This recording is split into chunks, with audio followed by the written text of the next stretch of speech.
Welcome to another Euro Goodness unboxing. Today we're going to be taking a look at Tea Garden Puerh, the expansion to Tea Garden. Tea Garden's one of our favorite games that came out maybe 2 years ago now. I think we just got it last year.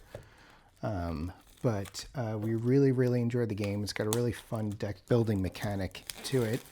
And we're looking forward to what the expansion will bring. I think it adds just a little bit of complexity to the game and gives you some more options.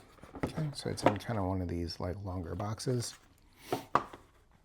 Okay, we have an instruction book here. You got game components, game setup. Okay, explains the Noble Court board, which is a little sideboard that's used, and all the components over here. Course of the game, it talks about the Noble Court, resolving the halls, and then the hall tiles. And then there's the Puerh market, where you're basically gaining these tokens that you're combining and triggering for extra benefits and for some endgame scoring.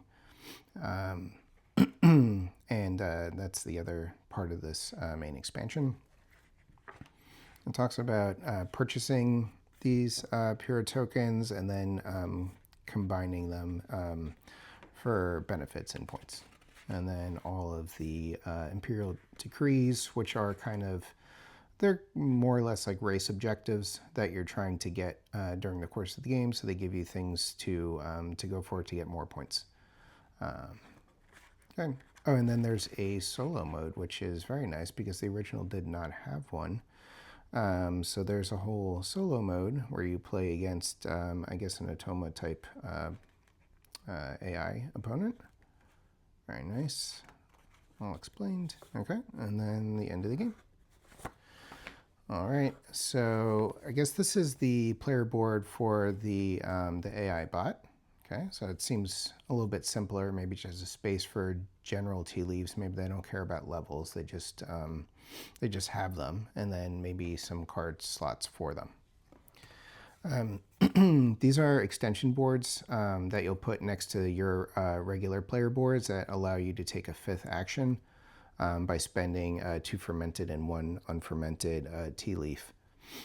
It's nice to be able to take more actions, but I rarely would even take the 4th action because it's very expensive. But maybe you can get tea leaves a little bit easier in this game.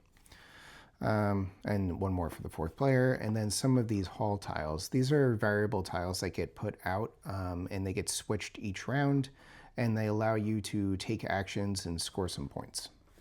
And so there's like 2 punch boards of these, and then these are some of the decree tiles up here. They're double-sided. So there's a red side of them on the back, which is a kind of a harder objective to achieve, and then a brown side that's a little bit easier. So when you play the game, you'll have 2 of the brown objectives and 2 of the red objectives. Okay, and then these are some of the Puerh tokens. So there's the green ones, which are the basic ones, and then there's the dual colored ones, which are like the premium ones.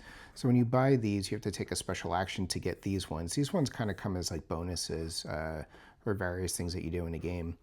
But when you gain these, you have to pay like an additional cost on them, and then this is the benefit they give you, and then you'll like flip them over to the other side, and then they're just like a solid color. And each time you add 1 to a cake, and you know each one has 3 sections in it, you trigger all of the bonuses in the rest of the tokens that you have. So it's kind of like a slight engine building bonus aspect to it, which is pretty neat.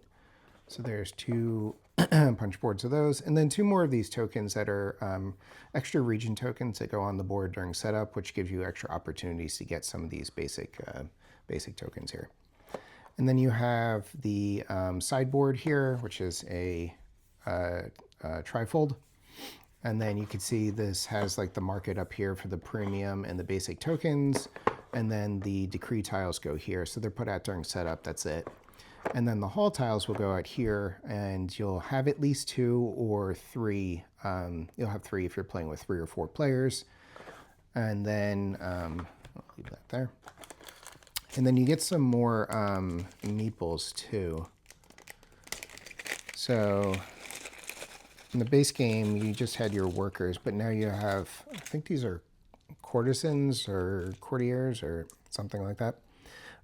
Nice screen printed meeples in your player colors. So you start the game with 2 of these, and then there'll be another 2 that get kind of placed on the sideboard.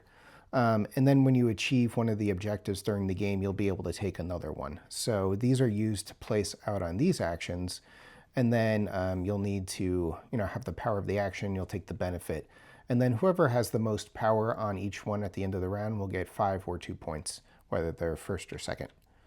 And so you get 2 of these to place during the game, but you can unlock another 2 of them. So that's pretty cool. And you get more workers as well in the player colors here.